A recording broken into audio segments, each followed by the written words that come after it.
Space, the final frontier.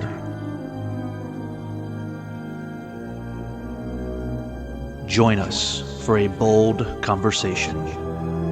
Our prime directive: to recap our favorite Star Trek shows, both new and old. To engage in debate about all things Trek. Prepare to energize with phasers set to stun.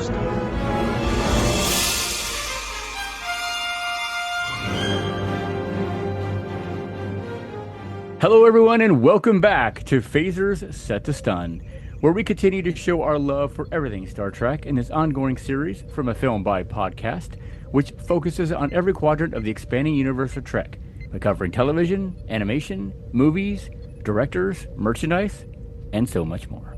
Plotting the course, as always, is your core Trek crew. I'm David Burns. And I'm Wayne Whited. Scott has decided to take on the role of Pelia and is not with us for this episode, as he is on another away mission, we think, or he's hiding somewhere in engineering. We don't know. Regardless, he will be back for the next episode. Red Alert listeners, if you are not caught up with the series, please go do so, as there are many spoilers ahead. We don't want to spoil this one because this was a lot of fun that we're going to dig into here shortly. But we will be right here waiting on the bridge when you return. So this episode, Four-and-a-Half Vulcans, we have had some serious episodes these last 2 weeks with some heavy endings. So finally we get a comedic episode to help us relax and laugh. Wayne, tell our listeners what this episode is about. Sure. The Enterprise is asked by the Vulcans to help take care of a problem on the planet Tazar, whose energy system is overloading, which would result in a nuclear meltdown. The planet has only ever had contact with Vulcans, therefore, to respect the Prime Directive, Captain Pike, Nurse Chapel, Uhura, and La'an undergo a process to change them into full-blooded Vulcans while they undertake the mission. But upon their return, the four decide that remaining Vulcan would only be logical, creating unique problems for each member of the crew. Meanwhile, visiting officer Lieutenant James Kirk teams up with Scotty to help with the problem, and Una calls her Vulcan ex-boyfriend Doug to help reunite the four new Vulcans with their Catras, hoping to convince them to change back to their original selves. Very good. I have to say this episode was exactly what we needed. Yeah. I laughed and I truly enjoyed myself from beginning to end of this episode. There was a lot to enjoy. There was. Anson Mount is so far over the top in his performance. Oh my gosh. But holy crap, did I laugh hysterically, Wayne. Yeah. His Vulcan hair was ridiculous. I know. And he loves to shout. You know, everybody else was playing it pretty much like normal Vulcans, the way you would expect them to play it. But you hit it right there, on over the top. But every time he started speaking, he reminded me of Dan Aykroyd's character of Beldar from Coneheads. Yes. So much. It was hilarious every time he spoke. I loved the opening title sequence that they allowed him to do that flat toned. Oh, that was so funny. That was surprising. It was, but as soon as he started saying the lines in that flat tone dialogue, he does the Vulcan. Dude, I just started laughing. I said, this is going to be a fun episode. Yeah. And sure enough, it was. It was. What was sad is I felt sorry for Spock. Did you? Yeah, I did. I mean, he was getting kind of ridiculed for being half Vulcan, I'll mention later how much I felt for him, but yeah, he was. I did feel bad for him. Yeah, I mean, there at the beginning when he had to go forced to eat by himself, I was like, oh, poor Spock. Yeah, I know. He looked so lonely sitting there eating his sandwich. He sure did, sadly. One thing is for sure, though, for those of you who might have turned it off early, make sure you stay through the credits, because at the end, there is some comedy gold between Doug and Spock. I'm not sure if that's actually part of the continuity or just something that, because to me it seemed like that was more the actors just having a little bit of fun than actually scripted or something. But I loved it. It was I laughed all the way through that. I did too. And I think you're right. I don't think it was scripted. I think they were just having fun because when Doug back goes away, when Patton Oswalt walks away, I mean, Ethan Peck just looks up and just starts busting out laughing. Yeah, a big smile on his face. Yes, it was perfect. Perfect. And I know we've mentioned how much we love Ethan Peck as Spock. Man, he just gets better and better, Wayne. I agree. He was phenomenal in this episode. I loved the way he performed it. You felt for him. You really did. He seems so. Even though he's with all the Vulcans, there's so many Vulcans in this episode, he seems so out of place because he does. Yeah. And it makes sense. I mean, I guess they wanted us to feel sorry for him, and we did. We really did. And we'll get to more of that a little bit later, I'm sure. One thing, though, that I think I figured out, these writers are up to something. They are throwing a curveball at us with Patel. We see hope for her character because she gets promoted at the end of this episode. Well, later on she's going to get promoted because she's going to get that role. I think they're trying to throw us off the path, and there's still something bad coming for her. I agree.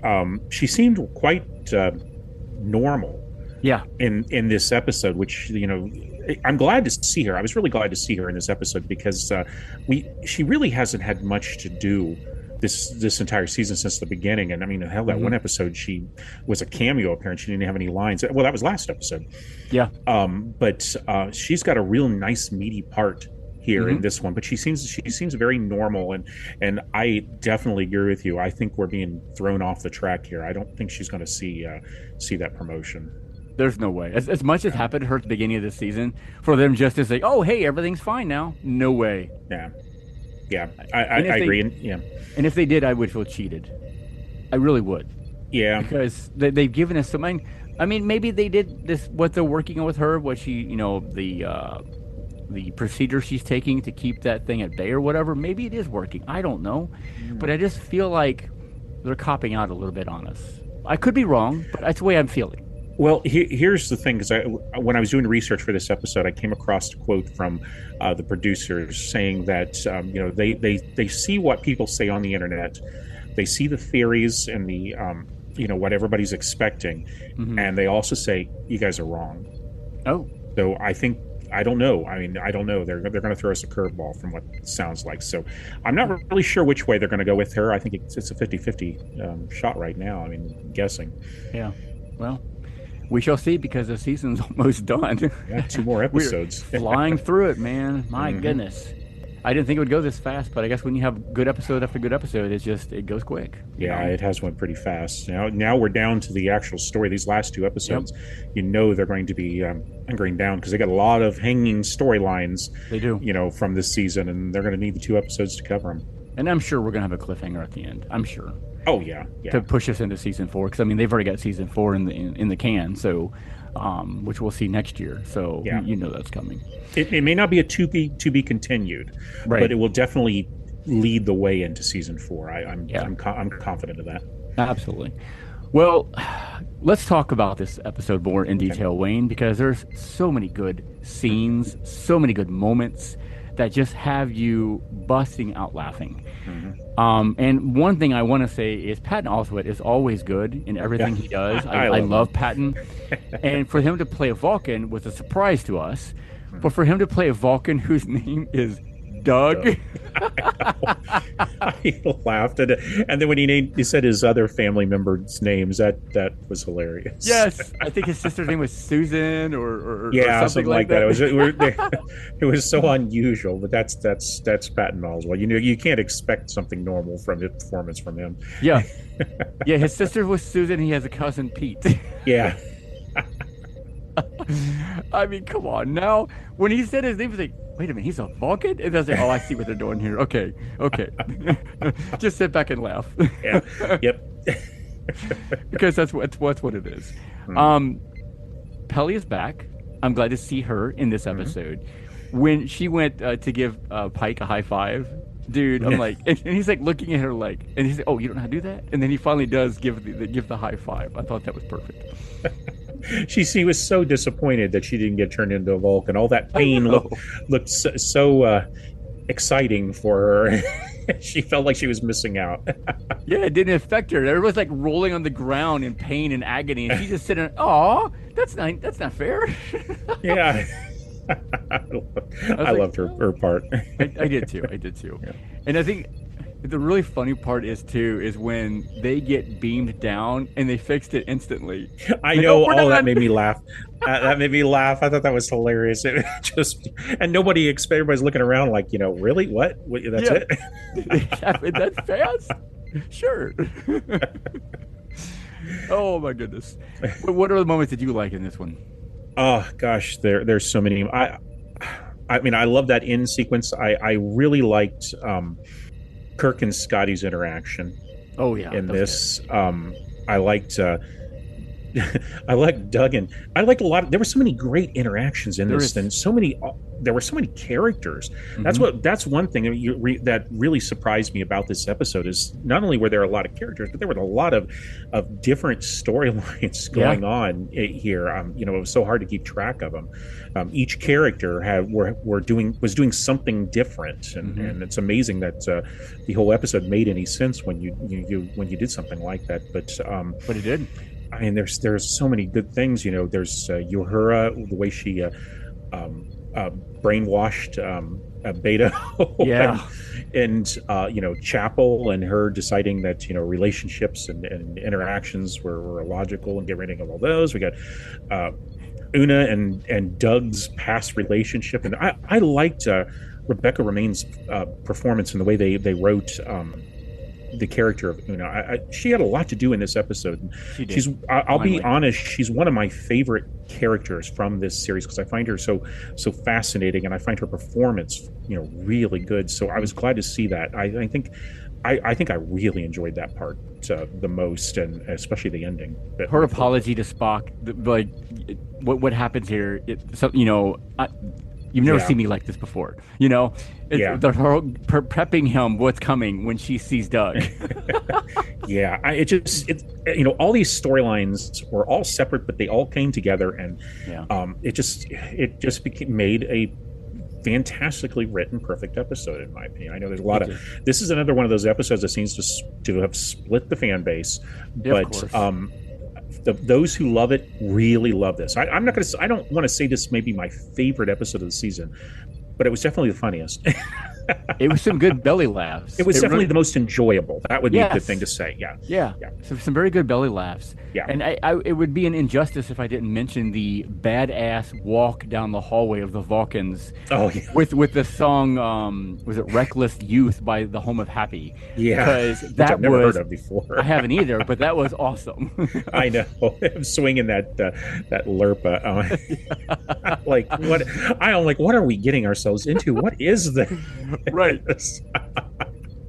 And it's sad that Scott couldn't be with us tonight because I really wanted to hear what he had to think about this episode because he had to have loved it like us. Oh, Had to. I think he would have. Yeah. No We'll, doubt. we'll ask him next week. We'll ask him real quick next week. Yes, just like a quick couple sentences of what he thought about this episode, so Yeah. that the listeners can know how Scott felt about it. So, Yeah. absolutely.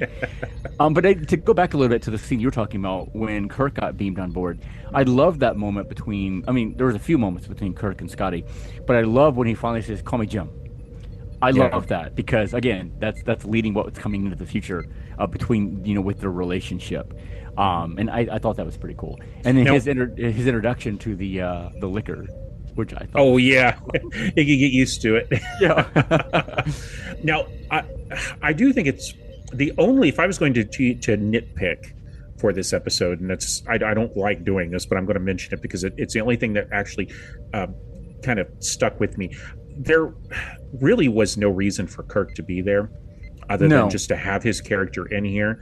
And I was really worried when he first appeared, because I didn't know. I didn't know he was in this episode. Really, I didn't either. when he first appeared, I started thinking, boy, this is going to be a really crowded episode. Mm-hmm. Because we've already got some of the others. We got Vito, we got Corby's there. We've got the new character Doug, but I enjoyed it. I'm glad they put him in this episode. I mean, it made no sense for him to be there. He really didn't need to be there, but it worked. I'm glad because we got those interactions with Scotty, and we got the whole him having to solve the problem with the lawn. Yeah. It just I just had to say that. I mean, it really was a very crowded episode, but it never felt like it. No, it didn't. It didn't, because even though the storylines were separate, they all kind of came together at the end. We knew that they were all running concurrent with one another. Yeah, it almost felt like a Lower Decks episode, did it not? Yeah, I think that was because of the pace.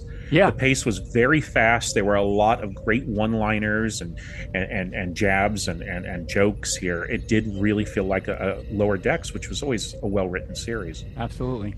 And I'm glad they kind of let that bleed into this show, because it's perfect in Lower Decks, and it fit really well here in Strange New Worlds. Mm-hmm. It did. Absolutely. Yeah. It was a good time.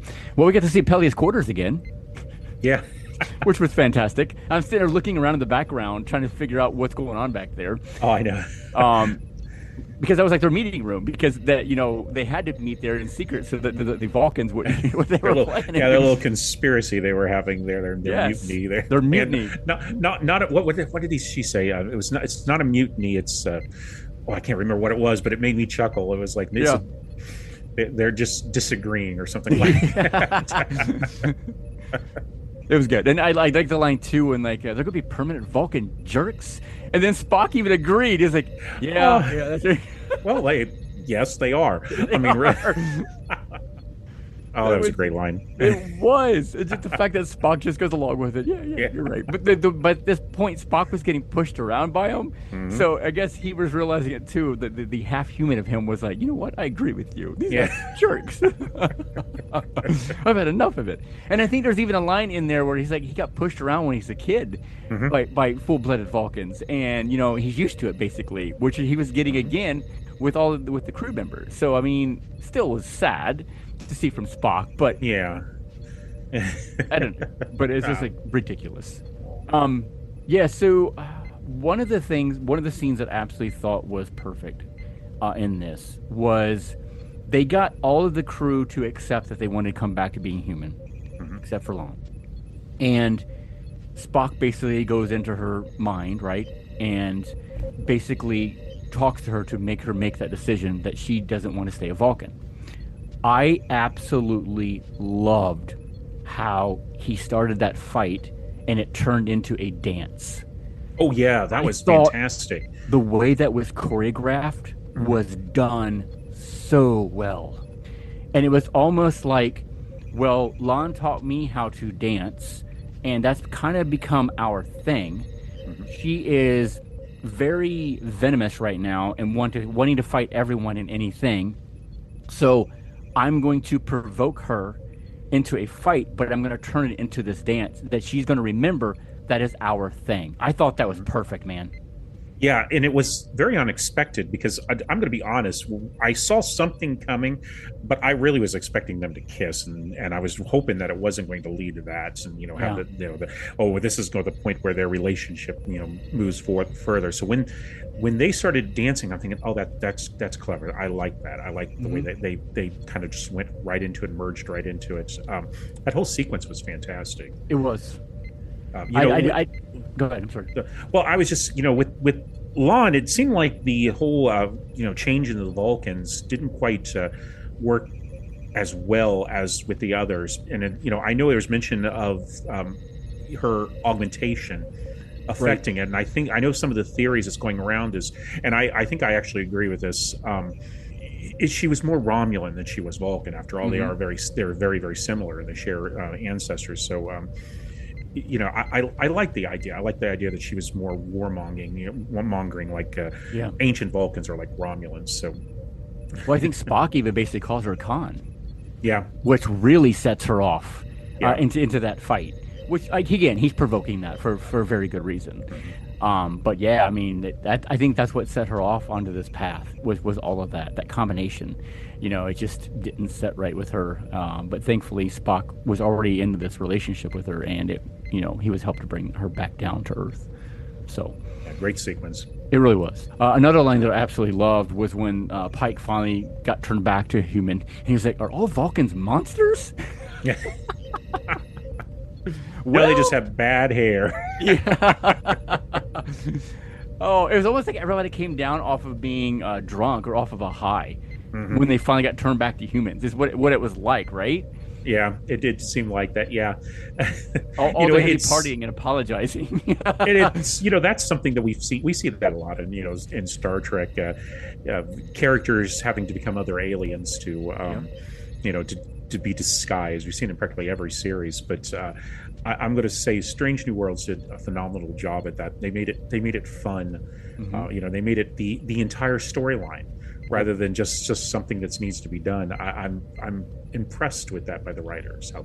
I think it's a little bit of themselves just poking fun at themselves, right? Yeah, is what it felt like, and it's very lighthearted, and it's something that was well needed. I can kind of see why it's splitting the fan base, but in the end, and I had a feeling when I was watching this, by the time I got to the end of it, man, there's going to be some Trek fans out here who are going to hate this with a passion because of what they did with the comedy and stuff like that. But to me, I was like, we need this. Just sit back and laugh. Well, I mean, in that you hit exactly what people are saying. They don't like this type of comedy in Star Trek, and this isn't the first time this has been done either. We've had comedy in Star Trek all the time. Even all the way back to the original series. I mean, let me think. The Trouble with Tribbles. That's that episode's just all comedy, really. Yeah. That's written that way. Shore Leave was another one that was written that had a lot of comedy. All the series had it. Lower Decks, that's all that was comedy. I mean, so we know it works. It's not something new that to Star Trek. So if you have problems with comedy in Star Trek, that's got nothing to do with Star Trek. That's all you. Yeah, absolutely. I couldn't. And that's another thing I wanted to say too. Now that brings up there is I don't know if this reminded you of this, but this really felt like the Next Generation's Rascals. Remember that episode? Yes. That was done mostly for comedy, anyways. I mean, there was really no danger or anything in that episode, except for the Ferengi taking over the Enterprise. But it felt a lot like that. And of course, the similarity of them having to become kids, and then one of them doesn't want to turn back at the end. It felt very. It paralleled that episode, which that's a great episode. So why not? Yep. And I liked the book end of this episode where you have Lon and Una, who are getting together to talk about, basically trying to find out what their kind of secrets. Like, Una doesn't want to go down to the planet to take a shore leave, and Lon's got stuff going on with Spock, and she doesn't want to talk about it. So it's kind of nice that we bookend it at the end with those two again, and they basically finally let each other in on those secrets. Una tells why she doesn't want to go down because of a past relationship, but it's also which we know about all that. But anyway, I like Lon's when she said she found Spock's clean socks in his quarter. We are drawer people. Is that who we are? Yeah. Yeah, that was a great scene and a great way of ending the episode. Yes. I like the relationships that a lot of these characters are having, and it's sad because a lot of this is going to end for us because what's coming. We know who takes over the Enterprise, and we've only got a couple episodes left of this season and only 2 seasons left, and by the time this ends, we know Kirk and crew are taking over the Enterprise. Yeah. So it's sad to see that some of these characters are going to have to go away, whether it's they're going to get killed off or they're just going to go somewhere else in the galaxy. Maybe they go on a different ship and we just don't know about them, in the original Star Trek because they never mentioned them because they're on another ship somewhere. We don't know. But it's going to be sad to finally see them sunset some of these characters, because we've really grown to love them. And seeing their development with each other, even in this episode where it's all comedy, is just perfect because we have some great actors and actresses in this. Every one of them is doing a phenomenal job in their roles, and they're just getting better and better. Yeah, they seem like a cast that has really gelled together. They've got the chemistry. We're now 2.5 years into the series, and they're working so much better. We're learning so much about these characters. They're developing them further than before. They all seem to love to be there, and fortunately we still got 2 more years. But it's going to I agree, it's going to be difficult that last season because we've really learned to care and love these characters, and it's going to be hard, even though we know where it's going and we like where it's going because with Kirk and his crew. But it's going to be hard to see them go. I hope I hope they all get happy endings. I don't think they I will, do but I too. really do. I hope there's a happy end this. I agree, Wayne, but I think there's not going to be a happy ending for a couple of them at least. Well, we know there's not one for well, Pike. Pike, I mean, that, obviously, yeah, we know where that one's going. yeah. But when we're talking like Ortegas, we're talking Lon. What's going to happen to him? You know, I don't know. These are characters we don't know anything about right. their history. So, who knows? Let's just hope they go to another ship and they just move on. We don't know, but yeah.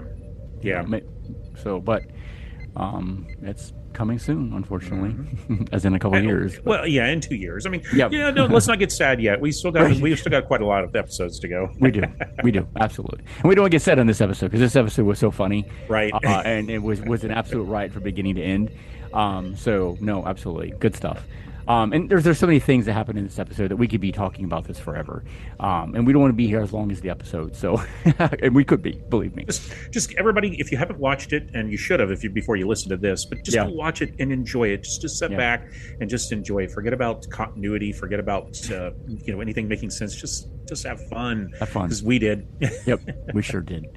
All right, Wayne, which character shined the most? I think we're gonna have the same answer, but go ahead. Well, I don't know. I'm giving this one because we mentioned a little bit earlier to Spock. Yep.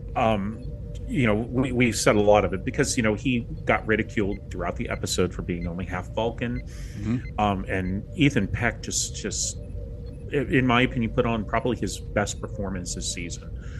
He was so funny. And so sweet that I wanted to hug him. Yeah, I know. That's the thing. I wanted to hug him, although I'm pretty sure Spock would have thought that is illogical. But and it was really hard to say who shined because everyone really shined in this one. They all did just a phenomenal job. I loved all the storylines. It was definitely a team effort. I will agree with you on that. Yes. Everybody did a phenomenal job in this episode, and comedy's hard. It is. So the fact that they were able to make us laugh and really enjoy the episode just shows you what great performers they are. And so it is hard to find someone who shined the most because they all did. But I do agree with you 100%. I felt Spock was just a little bit above everybody else because you could truly see the hurt in his eyes. You could see the understanding of how he must feel for the humans when they interact with him. He sees that when he's putting into this position. But it's even more than that. He even mentions, like we talked earlier, that was picked on when he was younger. Yep, which is true. And which is very true. Yep, and when he looks at Chapel, who's finally turned back to human, tells him she understands him now. In that moment, you could really see in Spock's eyes, like, oh man, because the relationship's over with, and she's gone back to Corby. But in that moment, it's almost like a light bulb has come on with Chapel. And she admits it to him. Now I see how you think. I understand you now. But it's too late for them. Even though they didn't say that in those exact words, it is. So again, you saw that emotion in Spock, who is really good about hiding that. But he allowed his human side come out a little bit more there because you could see it in his eyes. And again, back to Ethan Peck, man, is he a performer? Because you feel so bad for him. A few times in this episode, you get to laugh along with him, but there's some times that you're just like, oh man, just like you said, you want to reach in and hug that man because it was brutal at times for him, and he just kept getting picked on, because he's obviously the half Vulcan, the Four-and-a-Half Vulcans, which was funny itself for the title. But I like that. I did too. But then the whole thing and how, to go back to what I mentioned earlier, how he got Lon to come out of her wanting to stay a Vulcan, I thought was perfect. Using the dance to bring her back down was just such a lovely scene between those two characters. So yes, it has to go to Spock in this episode, without question. So if you could be any character in this episode, who would it be, Wayne? But I'm going to say Doug. Okay. Because it sounds like his relationship with Una was, let's just say, interesting. But he gets to spend some time with her at the end of the episode because I love the character of number one.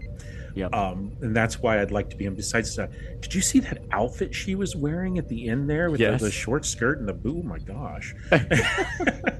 Much better than a hair previously in the season, right? Yeah. She was looking pretty good. So yeah, I'd love to have been Doug there. Interesting fact that has nothing to do with anything. When I was doing the research for this, I learned that Rebecca Romaine was born just a couple days before I was. Oh, really? She's my same age. So I found it interesting.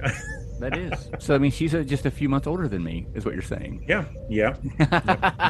Born in a different year, though. Yeah. But born in a different year, of course. But you always be older than me, so we'll always have that. Yeah, she was born on November 6th. Oh, wow. That's pretty cool. No wonder you like her. No, she's awesome. I've always loved her as an actress anyways, ever since, even before X-Men came out, I knew of her. I love her in this. I love the way she's performing. Number one, a character that we knew a little bit about and really exploring. But yeah, I want to meet her at a convention so bad, just to tell her how much I love her performance. So I was gonna say, so when we meet her at a convention one day, you're gonna be the con one on that one, right? Oh gosh, yeah. Yeah, absolutely. Hopefully, we do get a chance to meet her soon, because I want her autograph and I want to meet her. I want to meet all of the people from Strange New Worlds because they're all amazing. I do too. Ethan Peck is high on my list. High on my list to me. And they all do conventions. We know that. So they do. We've already met Anson Mount twice. Yep. Yeah, we have. Come on, rest of the crew. We need you. Show up. Who, by the way, I don't know if you saw this, poor guy. A shout out to Anson Mount, and hopefully he gets better. He has COVID this week. Oh no. Yeah, so I guess they had to stop filming. So get better, get well. Yeah, let's get better, Anson Mount. We need you back on that bridge. Yep. Well, for me, Wayne, I'm going to go back to a character that we all love, because I'm talking about Pelia, because I want to explore her damn quarters. Okay, I really do. Yeah. I do. The one scene that I thought was absolutely hysterical, and it's very short, is when she's sound asleep in her bed, and then all of a sudden she just pops up out of nowhere. It just said these 24-minute shifts are killing me or something like that. I forgot about that. Yeah. That was great. It was. I could see Scott doing that. See, Pelly and Scott are the same. I tell you, they are. They are very similar. They may not admit it, but they are. They really are. But no, I would love to be Pelia in this episode, because her quarter is so cool, and I really want to go and explore that so bad. Oh, I know. There's so much stuff that we can't see that that hasn't been on camera yet. You just want to explore every inch of it. Yep, absolutely. All right, well, let's move on to, I know, your favorite part of the episode, Easter eggs. I have one that I would like to mention before you go crazy. Go for it. Spock eating his sandwich with hands. T'Pol would not approve. That's right. I think she did mention. Yeah, they don't use their hands. Oh, I didn't think about that. Nope. A little bit of half human there. Yes, it is coming out there. But what do you got for us, Wayne? Well, there wasn't too many, but there were a few nice little things in here. But one of the big things I noticed, first of all, that they made a slight change to the opening title sequence. They added the Jakaru creature from last episode in the sequence. Now they seem to be adding little bits from each episode from this season. Now, I wonder if they're going to continue doing that each season. I mean, it wouldn't make sense to continue these clips from this season into next season. So I wonder. I would like that idea. If they're going to adapt their title sequence for each season, I love that idea. I do too. I hope they keep that up. And, well, you mentioned the song Reckless Youth by Homes of Happy. That was you saying. It's an interesting choice of music for it. But one of the nice little... It's not really an Easter egg. It's just kind of a neat thing that I caught was the Enterprise crew are planning their shore leave on the planet Permanti 3, which Ortegas mentions that they have a sandwich that has fries in the sandwich. Now, I was like, where have I had fries in a sandwich before? I know I've had it before.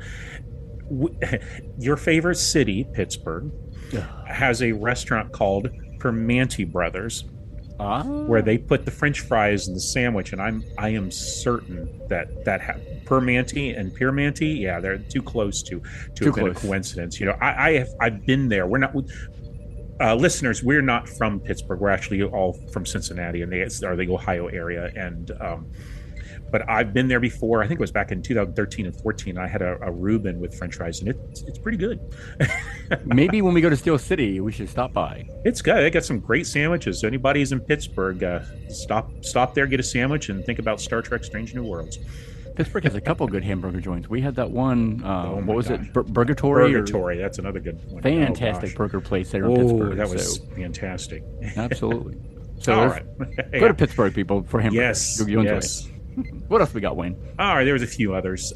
During the boxing scene, you can see both Klingon batlip and a few Andorian knives in the background. Also, Pike's boxing glove had little Starfleet symbols on them, which I thought was kind of cute. Pike was also carrying a Lurpa.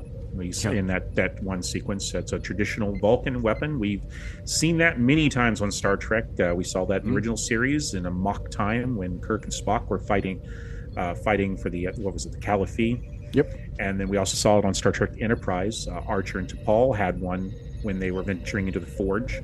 It's popped up a couple times on lower decks, and Admiral Janeway had one on Star Trek Prodigies. Did you notice this though? In the sequence that takes place in Lon's mine, when they're in the science lab there, did you see the whales in the background? I did. In the water? Yeah, I fine. did. Yeah. But of course, that was in her mind. I hope we see that on the real Enterprise before the season's out. But I hope so. They did it. Yeah. And there is just a little bit of a continuity mishap in this episode. Uh-oh. When Spock is speaking to Lon, he mentions Khan Noonien Singh, but in the original episode Space Seed, Spock doesn't know who that is. Maybe he just forgot. He forgot. Yeah. It's that simple. He forgot. Yeah. I got a couple more. Apparently, there's some love of the show Enterprise on this one. I love that. I do too. The Vulcan scanner that Chapel's using is an update to the design used by T'Pol. Oh yes, it was. Yeah. Yep. And the jokes about the human odor, that was mentioned on the Enterprise too. Right. That Vulcans are sensitive to scent and find human odor unpleasant. I remember that. I think it was in the pilot. Paul mentions the smell, and she can't handle the smell of Archer's dogs, which was even worse. I remember that. Yep. Yeah, I'm glad you brought that out. I heard them, but they slipped right past me. Yeah, it's nice to see Enterprise getting some love, doesn't it? I do too. I love the series. It had its ups and downs, but altogether, the 4 seasons were really good, and the cast was fantastic. Yep. It's nice to see all these Star Trek series, including Enterprise, including the animated series and Lower Decks, getting tied into the rest of the continuity. Yeah, and we're hearing rumors that Scott Bakula may come back as Archer in some kind of role, and I hope that's true. I would love that. I would absolutely love that. I'd watch every minute of that. I would too, for sure. All right, Wayne, so what are we seeing for the episode coming up this week? Do you know anything? Well, what was it called? Tyrannium. Tyrannium. Did I pronounce that right? Okay. Sure. Paramount did not release a blurb this week because they've said that they're keeping the last 2 episodes a close secret. Good. So I don't know anything about that, except for the fact that, obviously we're going to be wrapping up plot lines from the season, but the producers did promise us an Ortegas episode. And we know she's got a big plot line hanging out there right now. We do. So I have a feeling that this is the episode. I don't think they'll save it for the finale. I don't know. Maybe I'm wrong, but I think this next episode is going to be the Ortegas centric episode. It would make sense because I don't think they would do that in the finale. No, I mean they may have a little bit, but they need a whole episode to cover that because that's something major. What was that? She's got PTSD from her Gorn experiences. We need an episode about that. Plus, I'd love to see an episode centering her. I mean, it's time. Yep, I agree. It's time. So, listeners, what do you think is going to happen with the last 2 episodes? What are your thoughts on the episode that we covered today? I hope you enjoyed it as much as we did, because I found it hysterical. It was nice to sit back and enjoy a comedy set in the world of Star Trek. It was. Wayne, as always, thank you for joining me on the bridge. It's always a blast. Yes, it is. I love talking Star Trek with you. Yep, me too. It's fun. You can check us out at www.afilmbypodcast.com for film and TV articles, and our entire library streaming free. You can write to us at afilmbypodcast@gmail.com with your questions, comments, and concerns. we may just read your response on the show and send you a Film By swag. And to all you listening to the show, following us on social media and subscribing to our Patreon, we thank you. See you next time for another episode of Phasers Set to Stun.